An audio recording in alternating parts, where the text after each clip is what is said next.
Hello, friends. First of all, you all are most welcome in this session.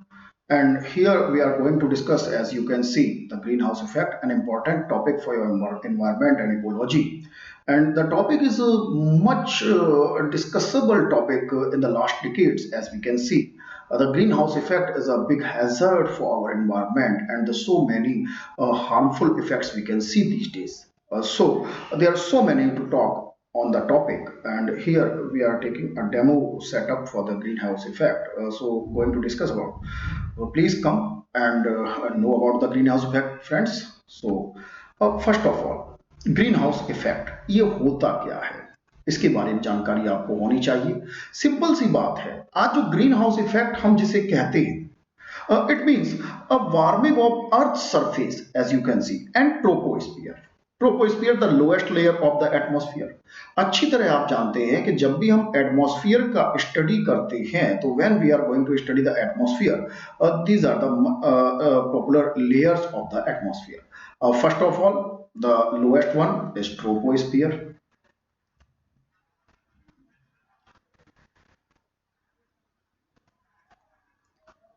The height is about 18 kilometer on equators and 8 kilometers on the poles.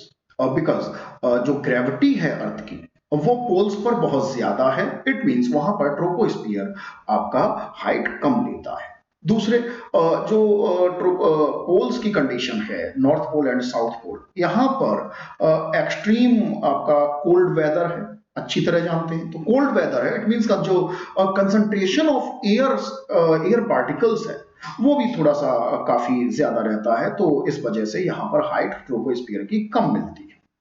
Geography में आपने पढ़ा होगा कि all जो weather conditions होती हैं, चाहे आपका रेनफॉल हो या आपका थंडर हो या आपका जो भी वेदर कंडीशन होती हैं, वो सारी इसी जोन में ट्रोपोस्फियर में ही होती हैं। इसके ऊपर का जो आपका आ जाता है तो स्ट्रेटोस्फियर, जहां आपके ओजोन लेयर मिलती है, ठीक है ना। इसके ऊपर का जो आप लेयर बोलते तो मीजोस्फियर। इसके ऊपर हमारा आ जाता है आइनोस्फियर, जिसमें हमें अरोरा लाइट्स आइनोस्फियर की वजह से हमें देखने को मिलती, क्योंकि यहाँ आपके चार्ज पार्टिकल्स रहते हैं जो आपके अरोरा लाइट्स के लिए रिस्पॉन्सिबल हैं। You have read studied about this और इन ज्योग्राफी, तो इसलिए इसके डेप्थ में यहाँ हम नहीं जाएंगे। और इसके बाद एक्सोस्फियर। तो these are the major layers of our atmosphere. तो जो सरफेस टेम्परेचर या ट्रोपोस्फियर का जो टेम्परेचर, एक अर्थ का भाई नेचुरल टेम्परेचर होगा, होना ही चाहिए। नेचुरल टेम्परेचर हम देखते हैं, अगर कोई पॉल्यूशन वगैरह ना हो तो वहां भी कुछ ना कुछ तो टेम्परेचर रहेगा। ऐसा तो है नहीं कि डे टाइम में टेम्परेचर काफी ज्यादा इंक्रीज हो जाए और नाइट में टेम्परेचर, चूंकि सनलाइट नहीं है, हीट नहीं है, तो बहुत ज्यादा डाउन हो जाए। फर्क पड़ता है, लेकिन एक नॉमिनल, और जिससे कि यहाँ पर अर्थ पर लाइफ सस्टेन करती रहे, ऐसा एक मॉडरेट टेम्परेचर बना रहता है जो आपका 15 डिग्री सेल्सियस के आसपास का ठहरता है, 15 टू 18 डिग्री सेल्सियस। तो ये हो गया नेचुरल टेम्परेचर।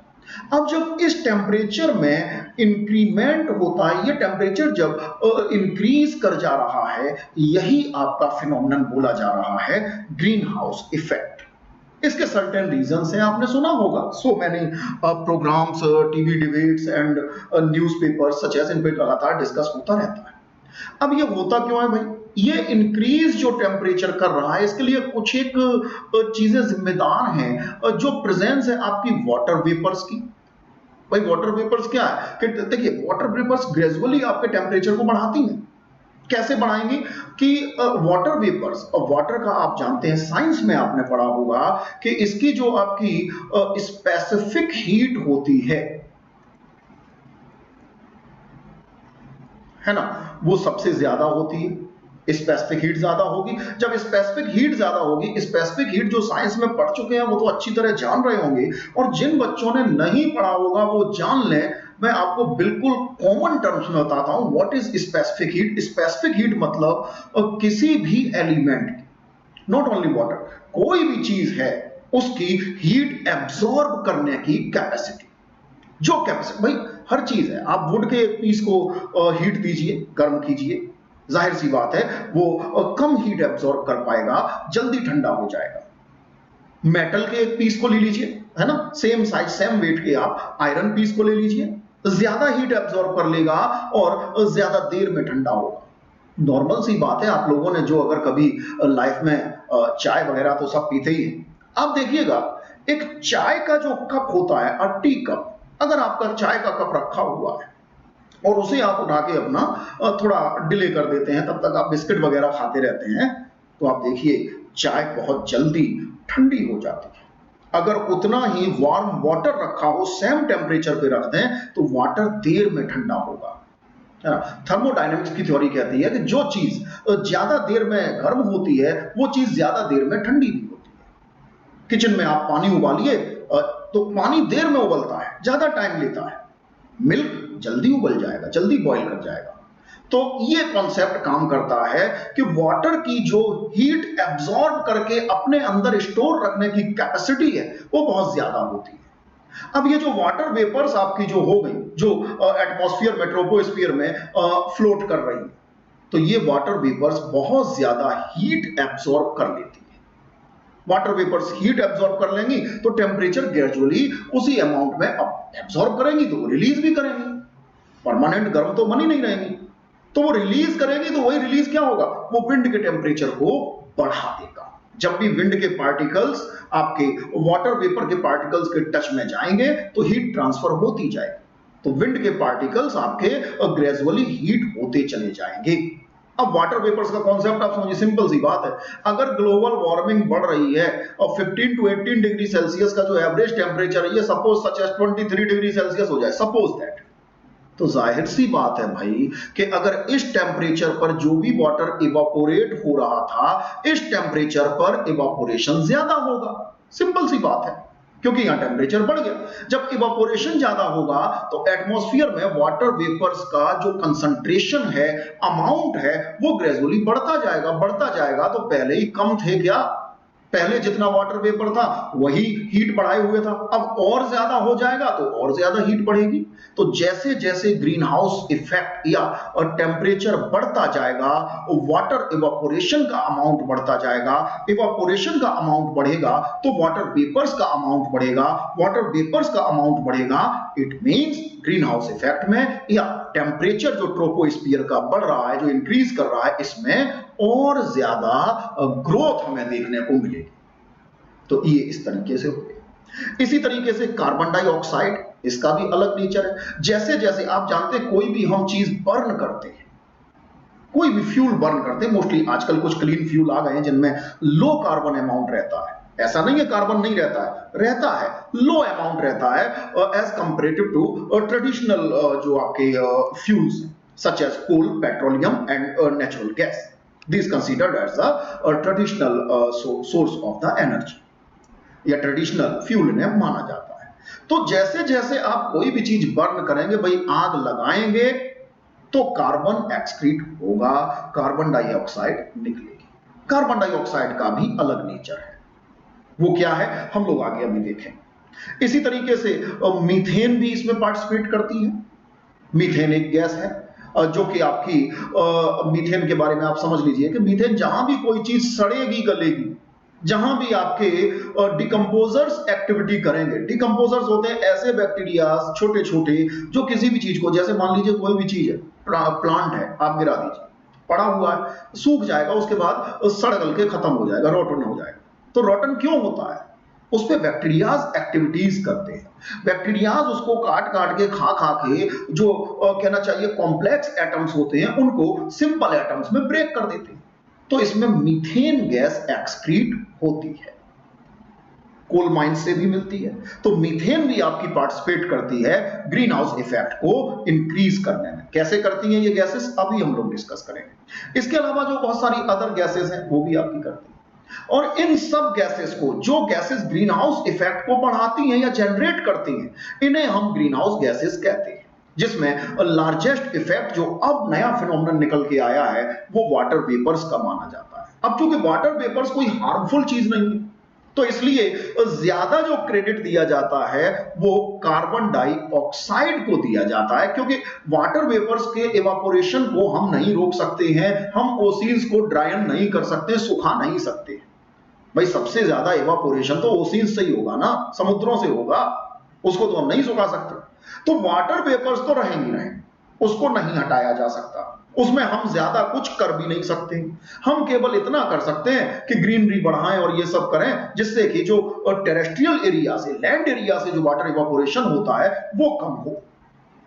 लेकिन जो हम बर्निंग करते हैं एनर्जी गेन करने के लिए, चाहे हम इलेक्ट्रिसिटी प्रोड्यूस करें तो हमें कोल बर्न करना है, या हम जो आपकी गाड़ियां चलाते, व्हीकल्स, ट्रांसपोर्टेशन, फ्यूल जलता है तो उसमें carbon dioxide, methane, sulphur dioxide, so many harmful gases जो हैं उसमें एक्सक्रीट होती हैं, इनको हम रोक सकते हैं। तो इसीलिए जिस चीज को ह्यूमन बीइंग रोक सकती है, चेक कर सकती है, कंट्रोल कर सकती है, उसी को फिर उसी पे कोशिश की जाएगी। भाई वाटर वेपर्स पे कोशिश कर नहीं सकते, तो CO2 वगैरह पे हम कोशिश कर सकते हैं। इसीलिए जब भी ग्रीन हाउस गैसेस या ग्रीन हाउस इफेक्ट की बात होती है तो उन्हीं गैसेस पे डिस्कस होता है जिन्हें हम रोक सकते हैं, जिनका एक्सक्रीशन हम कम कर सकते हैं, डिक्रीज कर सकते हैं।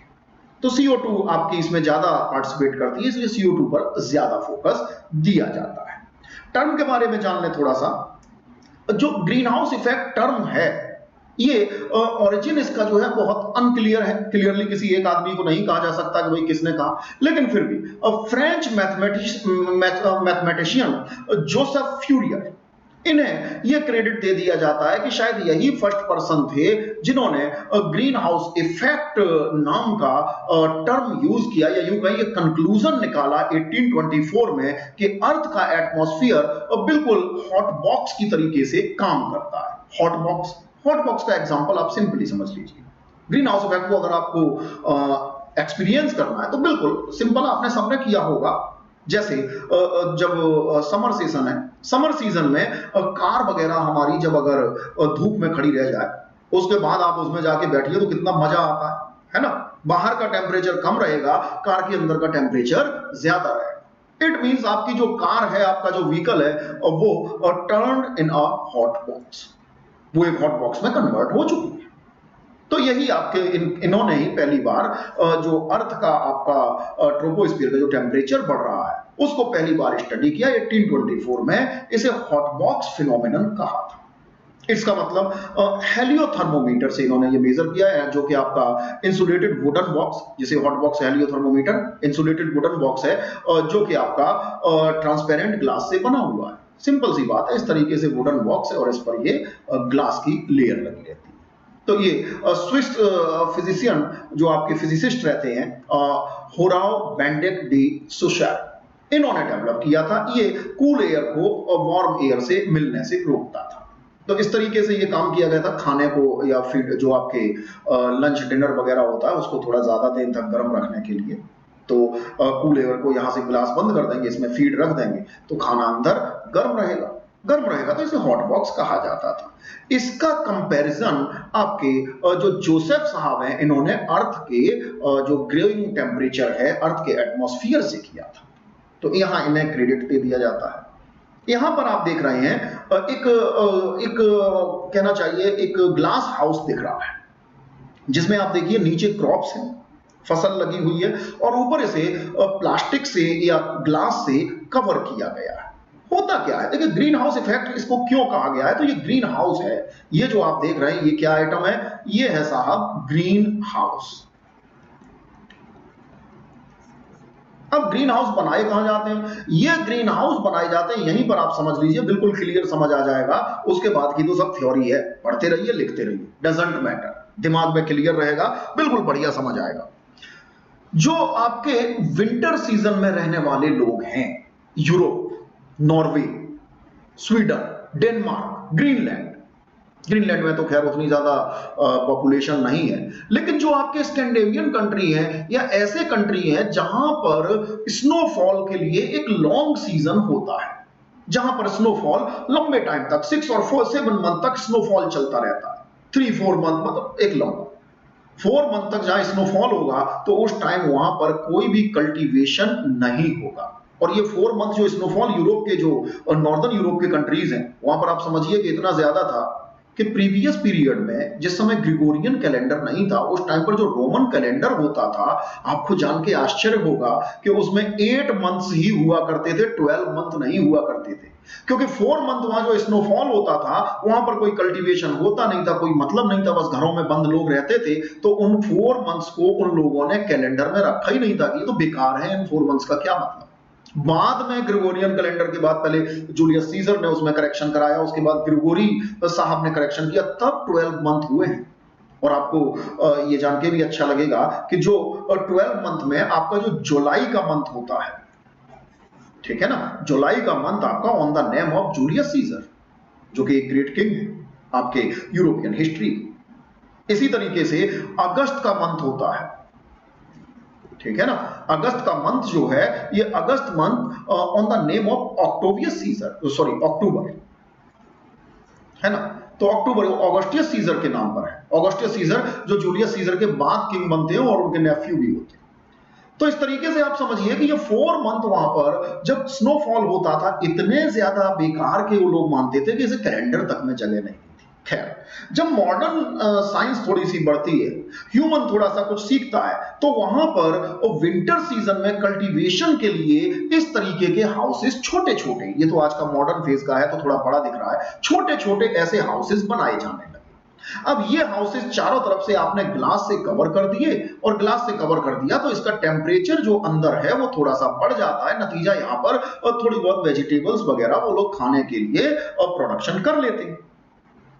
तो जैसे कि सेम कार में होता है, कार का एग्जांपल अभी आपने देखा कि कार के अंदर गर्मी ज्यादा रहती है, तो ऐसे ही जब इसके ऊपर सनलाइट पड़ती है तो अंदर का टेम्परेचर धीरे धीरे बढ़ जाता है, इंक्रीज कर जाता है, बाहर का टेम्परेचर चिल्ड रहता है। तो अंदर इनसाइड द ग्रीन हाउस, अब चूंकि इसमें कल्टीवेशन रहता है, क्रॉप्स रहती हैं, तो ये ग्रीन दिखता है तो ग्रीन हाउस कहने लग गए हैं।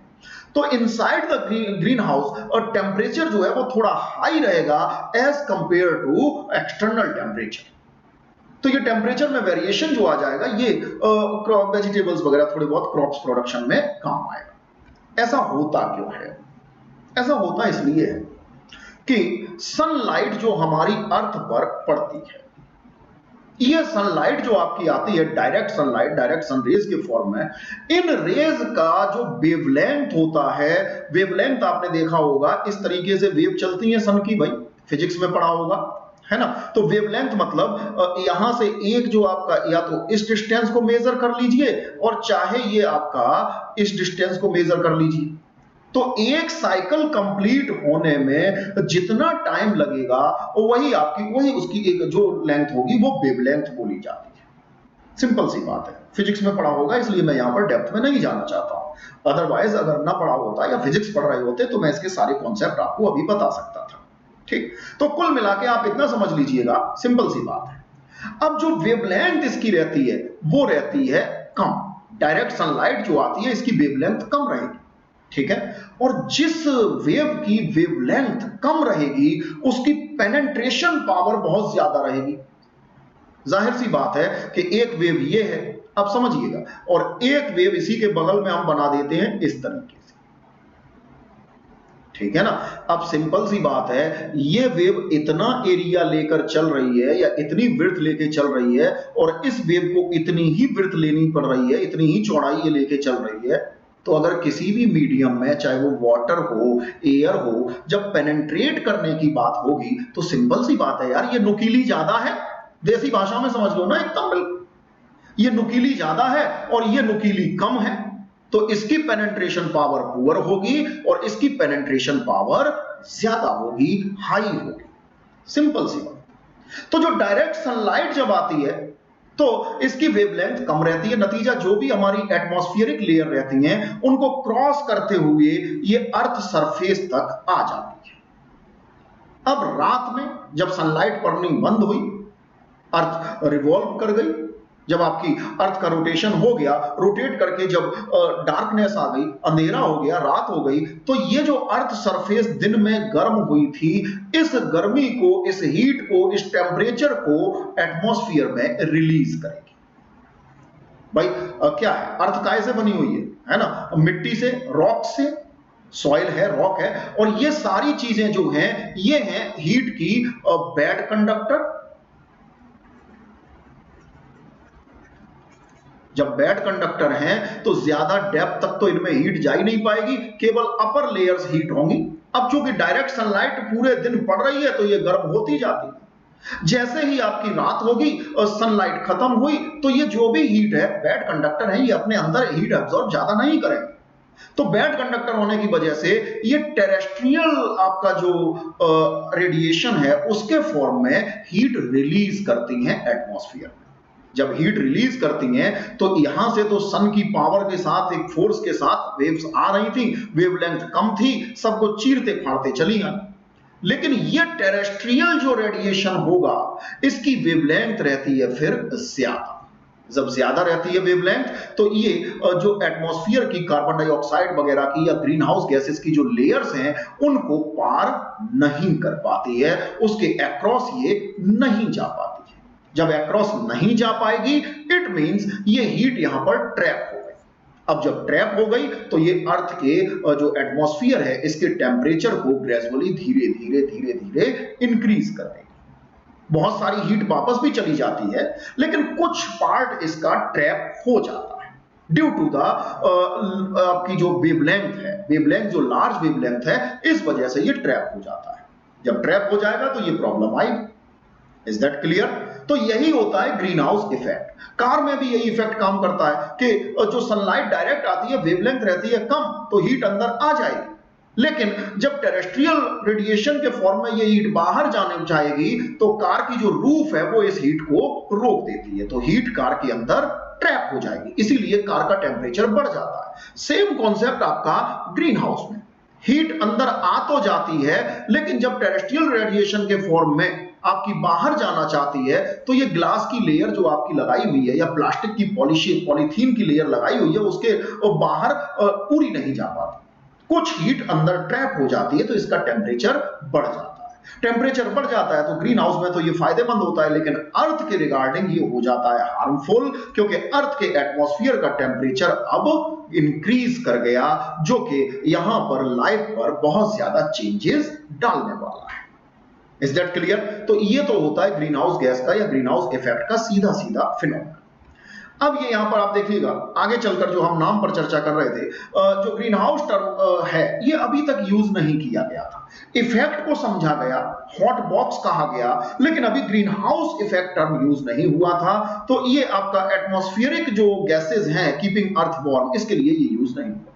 आगे चल के जो स्वीडिश फिजिसिस्ट हैं एंड फिजिकल केमिस्ट स्वांते अर्हेनियस, इन्हें क्रेडिट दिया जाता है इस टर्म को यूज करने के लिए 1896 में, जब ये अर्हेनियस साहब ग्रीन हाउसेस का यूरोप से एग्जांपल लेकर और अर्थ के ग्रेजुअली इंक्रीज करते हुए टेम्परेचर को एक कॉन्सेप्ट में रखते हैं, एक फिनोमेनन पर रखते हैं और कहते हैं कि जैसे ग्रीन हाउस के अंदर टेम्परेचर बढ़ता है सेम कॉन्सेप्ट से अर्थ का टेम्परेचर भी इंक्रीज कर रहा है। तो ये अर्हेनियस साहब को यही आपका क्रेडिट जाता है कि इफेक्ट को तो पहले जोसेफ साहब ने समझ लिया था, लेकिन इसको ग्रीन हाउस इफेक्ट नाम दिया है अर्हेनियस।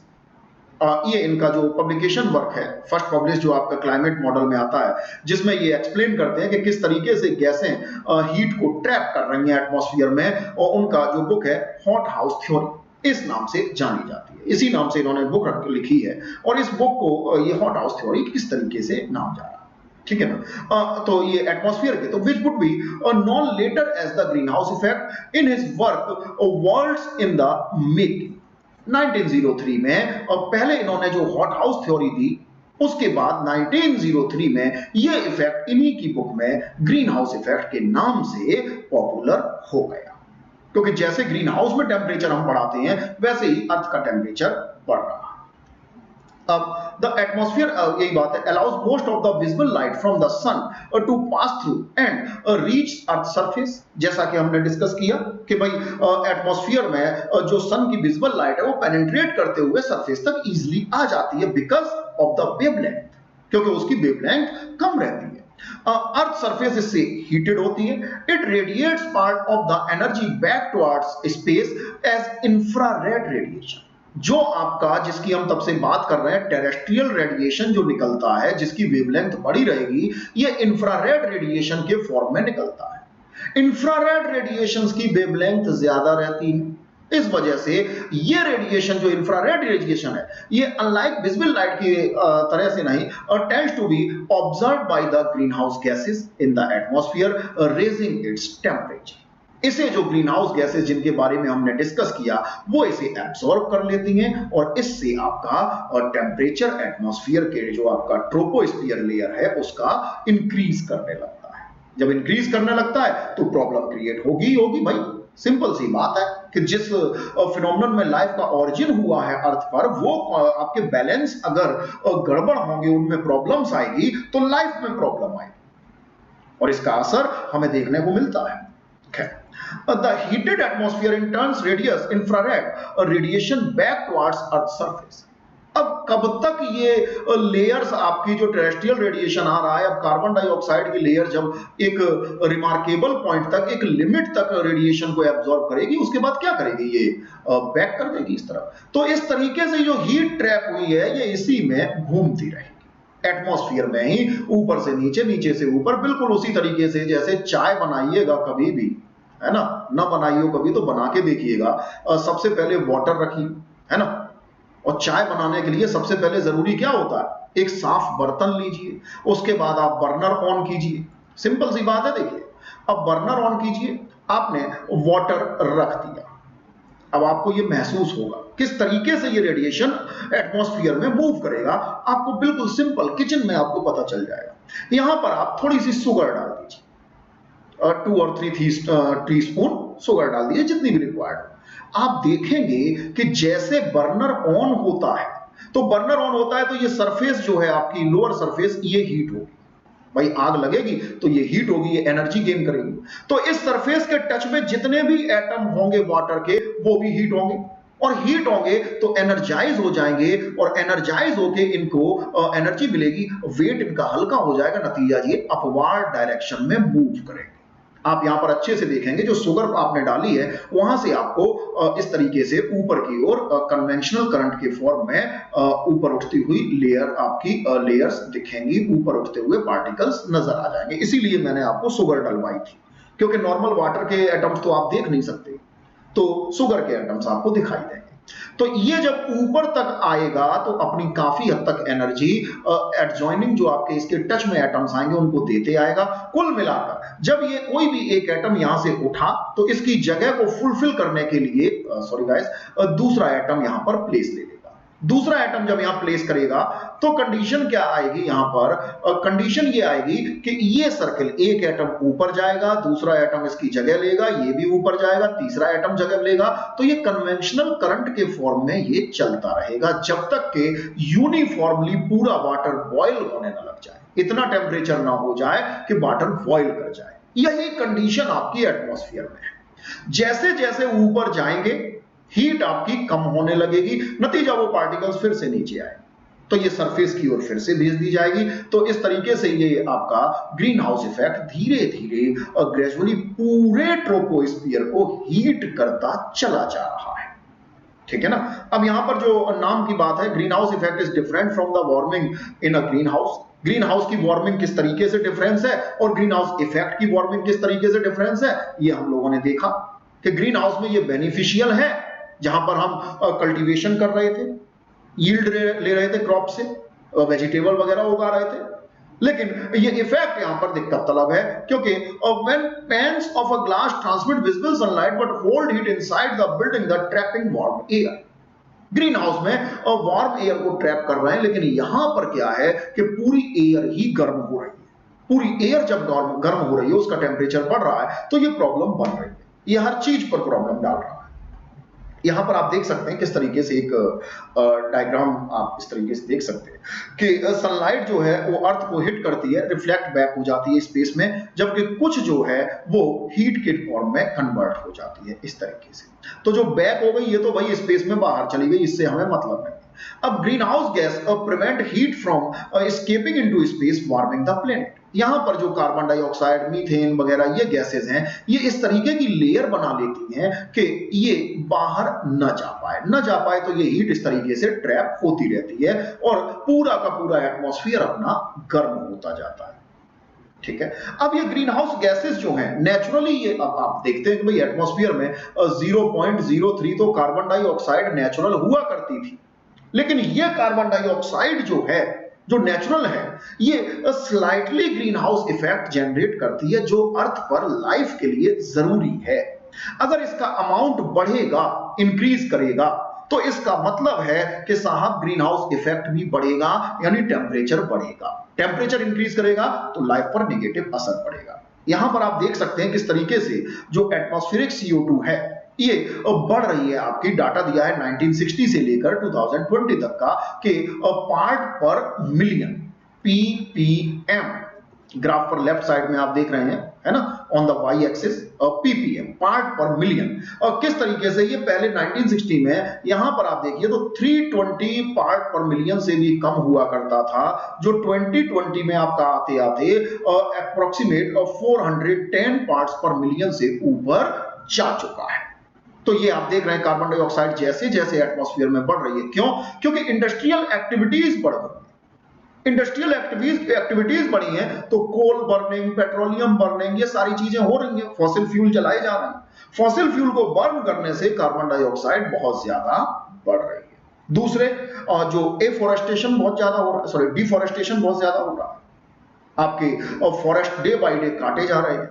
फॉरेस्ट या ट्रीज जो हैं वो आपके वर्क करते हैं, एब्जॉर्ब करते हैं कार्बन डाइऑक्साइड को। हम जानते हैं कि रेस्पिरेशन प्रोसेस में और ट्रीज कार्बन डाइऑक्साइड एब्जॉर्ब करते हैं, तो अब उनका नंबर घटा रहे हैं। यानी कि जो चीज कार्बन डाइऑक्साइड को रिड्यूस करती है, इट मींस ट्रीज, इन्हें हम खत्म कर रहे हैं। और जो चीज कार्बन डाइऑक्साइड को आपका इंक्रीज करती है, यानी जो आपके फॉसिल फ्यूल्स की बर्निंग है, ये हम लगातार करते जा रहे हैं। तो जाहिर सी बात है भाई, अमाउंट तो बढ़ेगा। तो वही पार्ट पर मिलियन आपको दिख रहे हैं कि 2020 में यहां तक आ गए, जो कि 1960 में यहां हुआ करते थे। तो ये आप देख सकते हैं किस तरीके से कार्बन डाइऑक्साइड का अमाउंट बढ़ रहा है। अब without the heating caused by the green house effect, Earth का जो एवरेज सरफेस टेम्परेचर है ये लगभग 0 डिग्री फ़ारेनहाइट के आसपास ठहरता है। हम वीनस का एग्जांपल ले सकते हैं जो कि हमारा नेबरिंग प्लेनेट है। वीनस पर बहुत ज्यादा कंसंट्रेशन है कार्बन डाइऑक्साइड का। यहां पर माना जाता है, भाई कोई वीनस पर गया तो है नहीं, लेकिन माना जाता है कि 90 to 95% तक वीनस के एटमॉस्फेयर में कार्बन डाइऑक्साइड है। तो वहां पर ग्रीन हाउस इफेक्ट इतना ज्यादा हो चुका है, अर्थ का, वहां का वीनस का जो एटमॉस्फेयर है वो इतना ज्यादा हीट हो चुका है कि अप्रोक्सीमेट 840 डिग्री फ़ारेनहाइट यानी 450 डिग्री सेल्सियस तक पहुंच चुका है। तो अगर इसी तरीके से ग्रेजुअली हम कार्बन डाइऑक्साइड का परसेंटेज अपने एटमॉस्फेयर में इंक्रीज करते रहे तो इसके हार्मफुल इफेक्ट हमें देखने को मिल सकते हैं कि टेम्परेचर कहीं भी जा सकता है। अब इस कंडीशन पर पहुंच जाएगा तो क्या जिंदा रह पाएगा कोई? अरे भाई 100 डिग्री सेल्सियस के आसपास तो आते आते अब बैक्टीरिया भी खत्म होने लगे, है ना। ह्यूमन लाइफ के लिए ह्यूमन का जो नॉर्मल टेम्परेचर है वो 37 डिग्री सेल्सियस रहता है। 37 डिग्री सेल्सियस से ऊपर टेम्परेचर होगा, ह्यूमन को दिक्कत होने लगती है। ये अगर बढ़ के पहुंच गया 60 डिग्री, अभी आपने देखा कि आपके इस बार जो हीट स्ट्रोक हुआ है कनाडा में, यूएसए में, तो वहां पर टेम्परेचर जो है आपका वो अप्रोक्सीमेट ये 55 to 60 के बीच में पहुंच गया था। 50 डिग्री क्रॉस कर गया था, सॉरी 65 नहीं, और 50 डिग्री क्रॉस कर गया। तो कितने लोग वहां मर गए, बहुत लोग डेथ हुए। आपने पढ़ा होगा करंट अफेयर्स में किस तरीके से इस बार हीट स्ट्रोक ने वहां पर दिक्कत दे दी। तो अगर ये टेम्परेचर कार्बन डाइऑक्साइड या अदर ग्रीन हाउस गैसेस की वजह से बढ़ता रहेगा, इंक्रीज करता रहेगा, तो not only human life, the entire life of the planet sustain नहीं कर पाएगी, दिक्कत हो जाएगी। तो इसीलिए ये एक नेचुरल जो टेम्परेचर है, नेचुरल ग्रीन हाउस इफेक्ट है, वो लाइफ के लिए जरूरी है। क्योंकि एकदम चिल्ड पोजीशन, बिल्कुल चारों तरफ ठंडा ही ठंडा, स्नो ही स्नो हो, तो वहां भी लाइफ सस्टेन नहीं कर पाएगी। और जो बहुत ज्यादा हीट हो वहां भी लाइफ सस्टेन नहीं कर पाएगी। तो जो natural percentage green house gases का है, जैसे कार्बन डाइऑक्साइड का 0.3%, तो ये आपका लाइफ को सस्टेन करने के लिए जरूरी है। एक मॉडरेट टेम्परेचर क्रिएट करते हैं ये सब मिलकर। वो मॉडरेट टेम्परेचर आपका हाई टेम्परेचर में कन्वर्ट हो जाएगा तो लाइफ तो बर्बाद होगी ही, आपके अदर चीजों पर भी असर पड़ेगा। एग्रीकल्चर प्रोडक्शन घटेगा, आपके आर्थ्रोपोड्स का अमाउंट बढ़ेगा, कीट पतंगे बहुत बढ़ जाएंगे, बैक्टीरिया वायरसेस बहुत बढ़ जाएंगे, उनकी एक्टिविटीज बढ़ जाएंगी, नतीजा डिफरेंट टाइप्स ऑफ जो डिजीजेस हैं वो भी बहुत तेजी से फैलेंगे। The greenhouse effect is a naturally occurring phenomenon. It is possible that the effect could be intensified by the emission of greenhouse gases into the atmosphere as the result of human activities. तो ऐसे तो green house effect भाई natural phenomenon है और वो अर्थ पर life के लिए जरूरी है, लेकिन ह्यूमन एक्टिविटीज की वजह से जो ग्रीन हाउस गैसों का एमिशन बहुत ज्यादा बढ़ा है, उसमें जो इंटेंसिफाइड हुआ है, इस वजह से ये इफेक्ट अब हैजर्ड बन चुका है, संकट बन चुका है, एक वरीफुल थिंग बन चुका है, जिसके बारे में जो एनवायरमेंट से जुड़े हुए लोग हैं या एसोसिएशंस हैं, ऑर्गेनाइजेशंस हैं, वो लगातार लास्ट 2 और 3 डिकेड से डिस्कस कर रहे हैं कि भाई इसे कम किया जाए। From the beginning of the industrial revolution to the end of the 20th century, the amount of carbon dioxide in the atmosphere increased by roughly 30% and the amount of methane more than doubled। Industrial revolution से ही कोल की burning large scale पर start, उसके बाद जब कोल को burn बहुत ज्यादा किया गया, उसके बाद इंडस्ट्रियल रिवॉल्यूशन के बाद इंडस्ट्री में ग्रोथ हुई, इलेक्ट्रिसिटी चाहिए तो अदर फॉसिल फ्यूल को भी बर्न किया गया, उनकी बर्निंग से धीरे धीरे आपके स्लाइटली जो आपका धीरे धीरे चलते चलते gradually carbon dioxide, methane, such type of gases का परसेंटेज एटमॉस्फेयर में बहुत बढ़ गया है। और जब परसेंटेज इंक्रीज कर गया है तो ग्रीन हाउस इफेक्ट भी बढ़ रहा है। कैसे बढ़ रहा है, कैसे टेम्परेचर आपका ग्रो कर रहा है, आप देख रहे हैं, ठीक है ना। तो ये सिंपल सी बात है। A number of scientist have predicted that human related increases in atmosphere carbon dioxide and other greenhouse gases could lead by end of the 21st century to an increase in the global average temperature 3 or 4 degrees Celsius। Scientist का अनुमान है भाई कि अगर इसी तरीके से ये डेवलपमेंट की जो आंधी चल रही है ये चलती रही, इंडस्ट्रियलाइजेशन और आपका जो ट्रांसपोर्टेशन वगैरह इसी तरीके से चलता रहा, तो 21st सेंचुरी, जब हम बात करते हैं 21st सेंचुरी, देखिए ये बार बार आएगा आपको सिविल सर्विसेज की प्रिपरेशन करना है तो जो भी सेंचुरी की बात की जा रही है, 21st सेंचुरी का मतलब हो गया ईयर 2001 से लेके ईयर 20 यहां तक, ये हो गई आपकी 21st सेंचुरी। अगर हम बात करते हैं मान लो सपोज दैट 13th सेंचुरी, तो 13th सेंचुरी का मतलब हो गया आप यहां पर 1300 लिख दीजिएगा, एडी लिख दीजिएगा, तो यहां पर ऑटोमेटिकली 1201 आ जाएगा, ठीक है ना। तो इस तरीके से सेंचुरीज आप समझ सकते हैं, ठीक है ना। तो 21st सेंचुरी के लास्ट तक जाते जाते अर्थ का टेम्परेचर 3 to 4 डिग्री सेल्सियस तक इंक्रीज कर सकता है, ये आप समझ सकते हैं, ठीक है ना, जो एक बड़ा आपका अमाउंट होगा, बड़ी चीज है। इसी के बारे में जो आपका पेरिस कन्वेंशन है, जो आपका उसमें काम किया जा रहा है, भाई किसी भी तरीके से इसको अब डेवलपमेंट को भी नहीं रोका जा सकता, तो इतना करिए कि ये 1.5 डिग्री सेल्सियस से 2 डिग्री सेल्सियस तक ही रह जाए, इससे ज्यादा मत बढ़ने दीजिए, इसके लिए कोशिश कीजिए।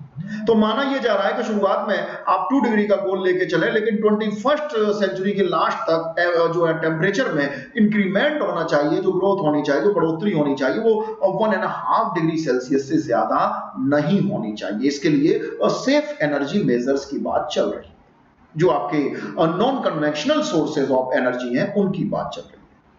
तो ये एवरेज जो है आपका यहां से बात की जा रही है कि 3 to 4 डिग्री सेल्सियस टेम्परेचर बढ़ जाएगा, कब से, इस समय से।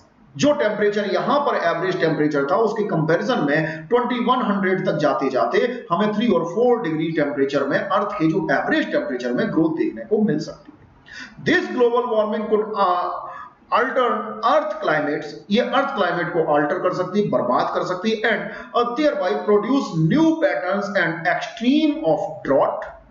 जब टेम्परेचर बढ़ेगा, ड्रॉट के अमाउंट बढ़ेंगे, रेनफॉल आपके प्रॉब्लमेटिक होंगे, जैसे आप देखिए कभी होंगे कभी नहीं होंगे। ड्रॉट बढ़ेगा, पता चला 2 इयर्स तक रेनफॉल ही नहीं हो रहा है तो एकदम तेज हो रहा है। कुल मिलाकर ये रेनफॉल में बड़ी ज्यादा इरेगुलरिटी आ जाएगी, किन्हीं एरियाज में रेनफॉल होना बंद हो जाएगा, और जो ऐसे एरियाज हैं वहां बहुत ज्यादा रेनफॉल होने लगेगा जो रेनफॉल के लिए सुटेबल नहीं है, जहां का ड्रेनेज सिस्टम और वहां की जो रॉक कंडीशन है वो सुटेबल नहीं है। जैसे कि आपने देखा होगा कि भाई कभी कभी आपके जैसलमेर जो राजस्थान में है, है ना, इस एरिया में भी रेनफॉल बहुत तेज हो जाता है, ज्यादा रेनफॉल हो जाता है और जैसलमेर टाउन में पानी बहने लगता है, फ्लड आ जाता है। क्यों आ जाता है? क्योंकि जैसलमेर की कंडीशन जो है, तो जैसलमेर की जो आपकी जमीन है वहां पर रॉक्स है, बहुत ज्यादा गहराई पर भी नहीं है, ज्यादा डेप्थ पर नहीं है, बस 5 और 6 फीट की डेप्थ पर वहां रॉक्स हैं। ये रॉक्स वाटर को अंदर जाने नहीं देती हैं, पेनिट्रेट करने नहीं देती हैं। नतीजा मामूली सा रेनफॉल यहां पर फ्लड लेके आ जाता है। ये एरिया हैवी रेनफॉल के लिए सुटेबल नहीं है। तो ऐसे प्रॉब्लम्स आएंगी। ओसीन का लेवल बढ़ सकता है क्योंकि जो आइस है, जो स्नो है आपकी पोलर रीजन की, वो मेल्ट कर रही है। तो इसमें बहुत सारे जो कोस्टल टाउन्स हैं, कोस्टल सिटीज हैं, वो समुद्र में या ओसीन में सिंक कर जाएंगे। तो ये प्रॉब्लम आएगी। हिमालय या आपके इन जगहों की आइस या स्नो पिघल जाएगी, मेल्ट कर जाएगी। तो वहां पर जो वेट है जो आपका स्नो का, वो खत्म हो जाएगा। तो वहां की जो रॉक की कंडीशन है वो चेंज हो सकती है। तो इससे जो फूड प्रोडक्शन है वो सर्टेन रीजन में प्रॉब्लम में आ सकता है। हर चीज में प्रॉब्लम हो सकती है। इसके जो आप देख सकते हैं इस तरीके से, एक और मैंने एक फिगर के थ्रू आपको दिखाने की कोशिश की है कि विजुअल लाइट आती है, उसका काफी सारा पार्ट आपका वापस बाहर चला जाता है, लेकिन कुछ पार्ट एटमॉस्फेयर में ट्रैप हो जाता है। इसको भी इंफ्रारेड के फॉर्म में बाहर निकाला जाता है, तो काफी सारा बाहर चला जाता है, लेकिन कुछ पार्ट ट्रैप हो जाता है। जो ये इंफ्रारेड रेडिएशन जो एब्जॉर्ब हो जाता है, री रेडिएट करता है, यही आपका ग्रीन हाउस इफेक्ट के फॉर्म में टेम्परेचर बढ़ाने के लिए जिम्मेदार होता है। ठीक है ना। तो ये आप देख सकते हैं फिगर्स के थ्रू, डजंट मैटर। अब इसके जो कुछ एक मेजर गैसेस देख लीजिएगा, इनके परसेंटेज देख लीजिएगा, क्योंकि इसके जो आपके हार्मफुल इफेक्ट्स हैं अलग अलग सेक्टर्स पर, ठीक है ना, आपके जो आपका कहना चाहिए ये एग्रीकल्चर सेक्टर पर, आपके क्लाइमेट पर, रेनफॉल पर, ह्यूमन एनक्लेव्स पर, उनको हम नेक्स्ट सेशन में डिस्कस करेंगे। यहां आप देखिए तो जैसे कार्बन डाइऑक्साइड मेजर सोर्सेज है, तो फॉसिल फ्यूल है, कंबक्शन है, डिफोरेस्टेशन है, सीमेंट प्रोडक्शन एक्सेट्रा, बहुत सारे, ये सारे से ये होते। अब प्री इंडस्ट्रियल कंसंट्रेशन अगर देखें पार्ट पर बिलियन, तो ये आपका ये डाटा हुआ करता था जो 2011 का डाटा है, तो यहां पहुंच चुका है। आप देखिए कितनी ज्यादा ग्रोथ इसमें देख रहे हैं। मीथेन को आप देखिए तो मीथेन फॉसिल फ्यूल प्रोडक्शन में, एग्रीकल्चर में, लैंडफिल्स में इसका एक्सक्रीशन होता है, और ये आपकी 722 पार्ट पर बिलियन हुआ करते थे जो 1800s को क्रॉस कर चुके। इसी तरीके से आप देख सकते हैं नाइट्रस ऑक्साइड के यहाँ पर मेजर सोर्सेज दिए हैं, आप यहाँ ग्रेजुअली परसेंटेज में या पार्ट पर बिलियन में डिफरेंस यहाँ पर देख सकते हैं। इसी तरीके से क्लोरोफ्लोरोकार्बन सीएफसी, ये आपके रेफ्रिजरेशन से आती है, जो पहले नहीं हुआ करती थी, और अब इसका परसेंटेज यहां आ चुका है। इसी तरीके से थोड़ा सा क्लोरोफ्लोरोकार्बन के कंपैरिजन में थोड़ा सा सेफ माना गया है हाइड्रोक्लोरोफ्लोरोकार्बन, जिसका अब रेफ्रिजरेशन में यूज होने लगा है। तो इसका भी अब पार्ट पर बिलियन में इंक्रीमेंट हमें दिखता है, जो प्री इंडस्ट्रियल कंडीशंस में हुआ ही नहीं करता था। तो ये आप देख सकते हैं इस तरीके से, है ना। इसी तरीके से सल्फर हेक्साफ्लोराइड, अनदर जो आपकी ग्रीन हाउस गैस, उसका भी परसेंटेज आपके सामने है। नाइट्रोजन ट्राइफ्लोराइड, ये भी आपके सामने डाटा है। तो इस तरीके से ये ह्यूमन एक्टिविटीज से इनका कंट्रीब्यूशन बढ़ रहा है। तो यहीं तक रखेंगे आज की बात हम लोग दोस्तों।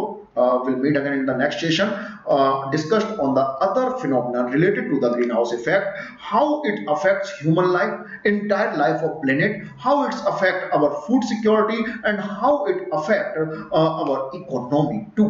तो इन सबको हम लोग नेक्स्ट सेशन में देखेंगे। और इससे पहले आप देख लीजिएगा भाई कि एक दो क्वेश्चन आप देख सकते हैं, which one is not a green house gas, इस तरीके से। तो भाई ग्रीन हाउस गैस ऐसे क्वेश्चन अक्सर आते हैं। तो सल्फर डाइऑक्साइड है, वाटर वेपर्स है, सीएफसी है, कार्बन मोनोऑक्साइड है। आपने देखा कि जब हम लोग अभी लेक्चर देख रहे थे तो ये सारे तो वहां पर मौजूद थे, सल्फर डाइऑक्साइड नहीं हुआ करती थी। तो दिस इज द आंसर, ठीक है ना। इसी तरीके से नेक्स्ट क्वेश्चन अगर देख लीजिए तो ग्रीन हाउस इफेक्ट टर्म जो है वो आया कहां से है ना, डेरिव कहां से हुआ है। तो rising temperature of the atmosphere, यहां से टर्म डेरिव नहीं हुआ है, ये टर्म लिया गया है the glass houses in Europe. तो this is the right answer. तो इस तरीके के क्वेश्चन हमें अक्सर कर प्री में मिल जाते हैं, और बाकी के ऑप्शंस फिर आप छोड़ दीजिए।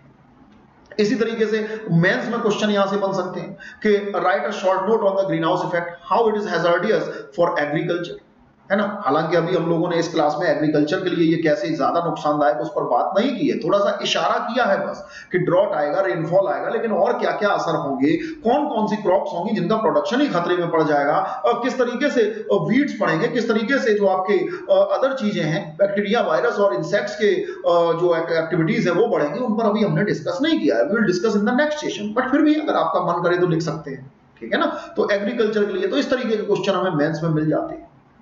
तो आज की बात हम लोग यहीं तक रखेंगे। That's all for today friends, will meet again in the next session. Thank you, thanks for your cooperation. Till then bye bye.